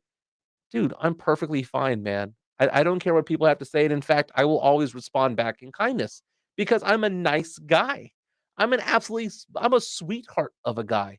So if you leave a bad comment on there to go whatever myself or whatever, I will respond back with, hey, thanks for listening or thanks for taking part in the poll. That's basically it, man, because I'm a very stand-up guy. I'm a professional guy. And these are just personal opinions, right? These are just opinions. Just like you have one, I have one too. And it doesn't make me right, doesn't make you wrong, but it kind of is what it is. But man, so yesterday or this past weekend, I was super excited because my wife and I had a date night. And it was on, what was that, Saturday night? We had a date night. And we went axe throwing downtown. And it was one of those things where my brother-in-law invited me along with my sister-in-law. They invited us axe throwing, Pledge. I had never been axe throwing before. I want to do that so bad. And to be honest with you, I had no, how should I phrase it? Kind of no desire to go in a way. I was like, come on, man. That's dumb. Why? I don't Why know. would you not feel like dude, you're throwing axes? There are two things that were out there that I thought were a little bit weird. One is axe throwing. The other one is escape rooms. And of course, we go to a place that offers both axe throwing and escape rooms. Oh, that's awesome. So you don't like escape rooms either? I've never done either one of them. So I just kind of had in my head that I was not going to enjoy it. And I will tell you what, man, within about 5 seconds, I completely changed my mind. I had so much fun axe throwing. We were over at, God, it was over off of East Commerce. That just goes to show all your predetermined takes are horrible. It's called Class Axe Throwing on East Commerce. It was amazing. It was so much fun. The first time they gave me the axe, they asked me, am I more dominant left-handed or right-handed? And I said left, and they made fun of me. And I was like, okay. They're like, well, you have to step in with your right. I'm like, okay. My very first throw, bullseye, dead on. They're like, oh, beginner's luck. The next 5, bullseye, bullseye, bullseye, bullseye, bullseye. And I walked off to the side. And I said, I will be conducting classes from here on out. This will be my third job, along with sports talk radio and financial advising. I will be teaching people how to throw axes. But we had a great time. My wife was fantastic at it. It was BYOB. It was good times, dude. It was a good time? It was a very good time. I want to do that. So we need to do this together. We need to go do that. We need to go to Green Acres to go do go-karting. And I don't know, man. The escape room. You'll love it. It's fun, man. It puts your mentals to the test. Yeah, I'll try it out. I need other date ideas because my wife and I looked at each other and said we had so much fun on this, and we went to the Dakota Ice House afterwards on the east side, which was only about half a mile from where this was. God, that place was good, man. Topgolf is great, dude. My wife, who had never played golf in her entire life, within 5 minutes was just knocking him down the fairway, center every time. I have video of it. It's the weirdest thing ever. I've never seen anyone take to golf as quickly as my wife Selena did. Fantastic. But I understand that we have a call coming in. So Drew from the Woodlands, he's on line 1 of the Kielbasa Bacon phone lines. Wants to talk about the Cowboys fans. Were they rioting? Is that the word that you're using? Well, I don't know, Mike. You talk about the axe handle, the axe throwing. They didn't have screens there. They didn't have sports on the show. I mean, you could see that. Can you? I mean, was it available? You know what? I think they had one game on, but I wasn't focused on it. Because the worst thing would have happened on I get it. If a disgruntled Cowboy fan and a 49er fan happened to be in the axe throwing consortium, and because Cowboy fans are throwing axes, they would have thrown the axe at a person. Come on, and BYOB. I mean, what are they doing, dude? This has been. When's the last time they were in a competitive playoff game? 97, maybe. I mean, babies have been born. Generations have been come and gone, especially certain. But 97. That's 24 years ago, right? Drew. I have made the joke a long time ago. Like it was around, I don't know, 2014. I was like, you know what? If someone was born the last day the Cowboys won the Super Bowl, they can now vote, right? Because they're 18 years old. And then at some point I was like, oh, they can now get a drink. And then at some point I was like, oh, they can now get a rental car. I had this ongoing joke. And around year 25, which I guess would be 2021, I stopped being a Cowboy hater because I felt more bad about it than I did, laughing at them about it. Rioting now and beating up 49er fans on the way out of the Jerry world. What was up with the riot into the stadium? I saw those videos on Bleacher Report where people were running into the stadium, and Minix was like, "Oh, people were cold outside." I was like, "No, that's not." It looked like a Black Friday sale at Target. Well, I mean, if you've oversold the standing room only section, I imagine first come, first serve. And I like to close this here with a statistic. The Rockets are a miserable team. I'm here. Mm-hmm. I don't like them. They're here, right? Mm-hmm.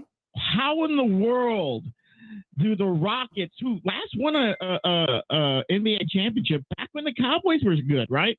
How are the Rockets outselling the Spurs in attendance when they are a miserable franchise year after year? It's bizarre. I know the answer. I mean, it's basically a sales job, and when your head of the ship is alienating half the buying fan base over his political views, and nobody's calling him out. Maury got called out.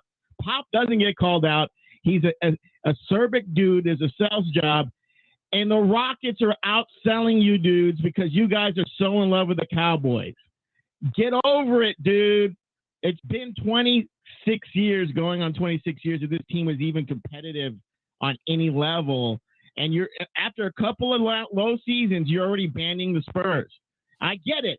The guy in charge is not helping you guys, right? Doesn't help you. He doesn't come on your radio shows. Doesn't come on anything. I mean, Jerry will do anybody's podcast, and along with any Cowboy fan or anybody associated will do the podcast. They'll do the radio show. You know, it's like going to Pyongyang to get any kind of Cowboy thing. That is, and I saw you. I was listening to you called out the media on that podcast. We both, for I don't know if you're gonna be invited back because you actually called him out inadvertently. Oh, but I like you guys keeping the good fight. I love your show. You guys are the most talented dudes in sports talk. Now since the WA guys broke up and your general manager stole away their star player. Anyway, goodbye. That is Drew from the Woodlands calling in on the Kielbasa Bacon phone lines. I appreciate the compliments. Believe it or not, people who come after me on Twitter, there are a lot of people who like this show too. Yeah, it's amazing, right? And you know what? There's a lot more of them who like us than hate us. I mean, we're genuine. That's the thing. And he mentions the fact that he said, what did he say? He said accidentally or inadvertently called out Pop in the front office. No. There's one. No. I do it directly. Okay. I'm one of the few in the media who come out and say that I do not believe that the Spurs have any plan at all going forward, that they're not set on a path. I'm also the first to come out and say, hey, guess what, Spurs fans? Guess what we're getting for Thad Young? Not a damn thing. It's not going to happen. Spurs aren't going to pull any trades. they're incapable. And yeah, good That's what times. happens when your GM's a hologram, right? He is a hologram. He does not exist. This is halftime on the San Antonio Sports Star. We're going to put a bow on the show on the other side. Kielbasa Bacon phone line still open at 656 ESPN. See you on the other side. The Paul Feinbaum Show. I got more football knowledge in my little finger than you got between them two big dumbbells on your ear, buddy. This afternoon at 2, San Antonio Sports Star, ESPN 1250 and 94.5 FM.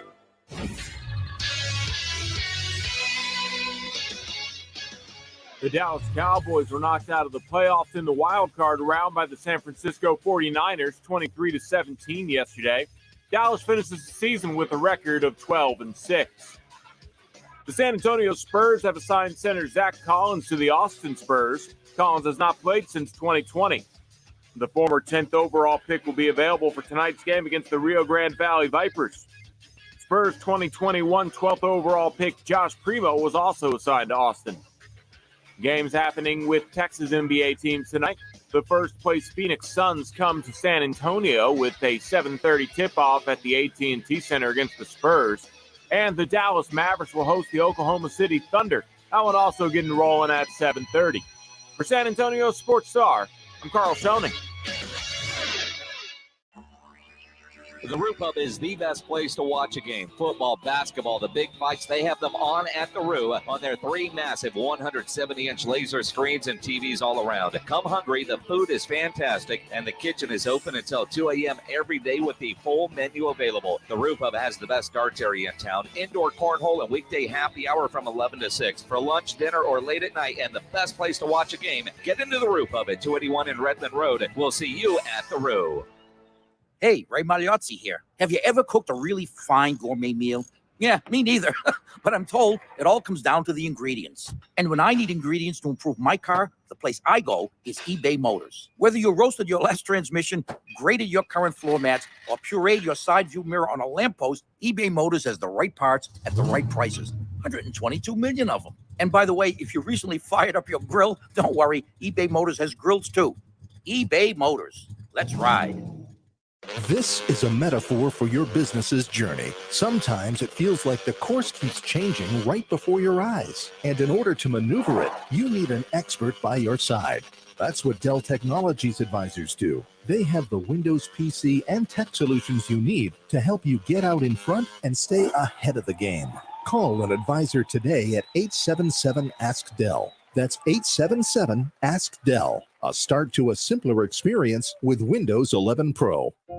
According to NHTSA, one person is injured in a car accident every 2 minutes in Texas, and a new crash is reported every 56 seconds. If you were injured in a car crash, call Thomas J. Henry. Thomas J. Henry handles serious auto accident cases and gets serious results for injured clients. To learn more or start your claim today, visit tjhlaw.com/radio. That's tjhlaw.com/radio. San Antonio, Texas. Not all pizza places are the same. Mellow Mushroom originated hand-tossed, stone-baked classic Southern pizza. Not in the mood for pizza? Order a calzone, hoagie, sandwich, burger, or a mellow salad and see how care goes into every item on the menu. Take your pick from 24 draft beers and or handcrafted cocktails. And many of the pizzas can be made gluten-free or vegan. Mellow Mushroom is at 1604 in Stone Oak Parkway. Hang with friends, watch the game, and mellow out at Mellow Mushroom. Hey, San Antonio Sports Star listeners, this is Michael Kielbasa with Kielbasa Smoked Meats. Thanks to fans like you, you can now buy Kielbasa products just about everywhere. We hope you continue to enjoy our handcrafted, small batch smoked meats because we sure enjoy making them for you. So grab some today and let me know what you think. My number's on the back of every pack. Right by my promise that if it's not the best you've ever tasted, I'll give you your money back. Find Kielbasa at a store near you today. If it's rim wrecking board busting action you want, then come and get it. Catching a right hand dunk. The greatest ballers on earth are doing their thing on the hard court, and we bring it to you. Catch the action on San Antonio Sports Star, ESPN 1250 and 94.5 FM. This is Joe Reinagle. Drive home with Jason Minix and me today at 4, ESPN 1250 and 94.5 FM. Welcome back to halftime on the San Antonio Sports Star, ESPN AM 1250 and 94.5 FM, on the go at sasportstar.com. Pledge, one of my favorite responses on Twitter right now, actually on Facebook Live.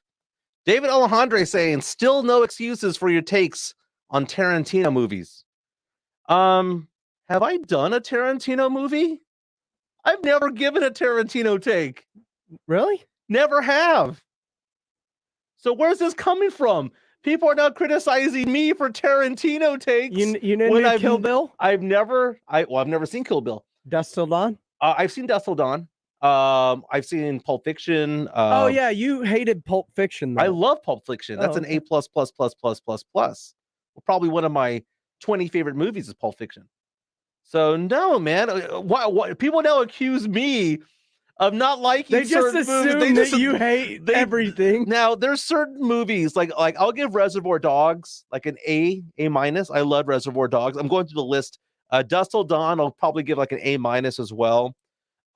Desperado, I've seen. Can't believe you haven't seen Kill Bill. I've tried. Natural Born Killers, I liked as well. I'll give that one like an A- as well. So I'm not saying, but there's one Tarantino movie that I actually did not like, and this is where people will come at me and go, "See, listen to what I did. I gave A's and A- and A+ to 5 Tarantino movies. Right? What'd you do? The one I didn't like was Django Unchained. Oh no, I didn't like it. I didn't like it at all. I thought it was silly, and I just up and left probably about an hour and a half in. I just couldn't finish it. It just didn't do it for me. It was just a bunch of cursing and nothing going on. I mean, that's all that it was. But I loved Pulp Fiction. I love Reservoir Dogs. Love Dusk Till Dawn. One Night in Hollywood. Desperado. One Night in Hollywood. I'm going to give another chance to, because I was watching with my wife and she did not like it and she wanted to stop it. I was willing to keep going forward, but she didn't want to watch it, so I just turned it off. So I'll give it another try. So that's an incomplete. But again, right there, Pledge, we're gonna have we're gonna have some sort of Desperado is not a Tarantino movie; it's a Robert Rodriguez movie. Tarantino was in it. He was in it. That's true. That is true. But I liked it. So you're right. That's absolutely correct. So I googled Tarantino movies to see what would come up. But the narrative is going to be, Pledge, that I hate Quentin Tarantino. That's the narrative, right? Because of one. Because I said I didn't like one Tarantino movie. I'm a Tarantino hater. When I listed 4 or 5 other movies that I really like. Why do you hate Quentin Tarantino movies so much? Like, why? Why must you be like that? Isn't this funny? This is what happens when you don't stay on the fence. This is what happens when you go onto Facebook Live or Twitter or on the radio and actually have an opinion. That's the thing.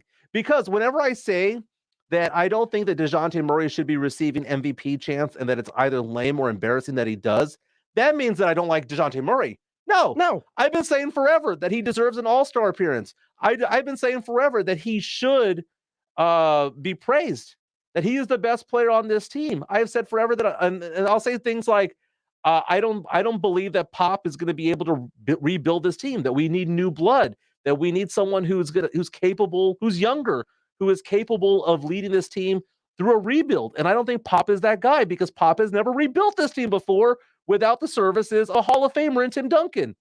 Why should we have all the faith in the world? I have all the faith in the world that the Spurs will get the right draft pick. If the Spurs are picking 4, 8, 10, or 12, that they will get the best player available at that point. I have all the faith in the world in their scouting team, but I don't have faith that they're rebuilding correctly. Okay? But what venom do I get back? You're not a Spurs fan, man. That's what it is. Fake Spurs fan. Fake Spurs fan. Dude, man, I went to all the games at the Hemisphere Arena back in the day. I was at the last Hemisphere Arena game.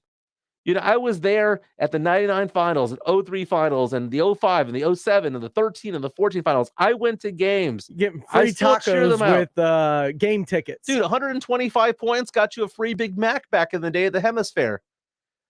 I lived through the obstructed view at the Hemisphere where you bought a ticket not knowing whether or not you can actually see the game because there was a pillar in front of you and they somehow allowed them to put a seat behind a pole. I lived through all that. Rod Strickland, Willie Anderson, Sean Elliott on my wall growing up. And the narrative is, you're not a Spurs fan. How dare you criticize Pop? That That's what happens, Pledge, when you have an opinion. And that's what happens when you don't apologize for that opinion. And Jonathan C. on YouTube says Spurs fans are the equivalent of Cowboy fans because they're the same person. Wow. I mean, there Touche. are a whole bunch of Cowboy Spurs fans. Very, very, very interesting. But Joe Reinagle and Jason Minix will be back at it at 4 o'clock for the Blitz. This is halftime on the San Antonio Sports Stars. See you tomorrow. Happy MLK Day. This is ESPN AM 1250 and 94.5 FM. I can't wait to watch you guys play. We're ready for y'all. Let's go. The NFL playoff picture is coming together. Let's go. Let's go.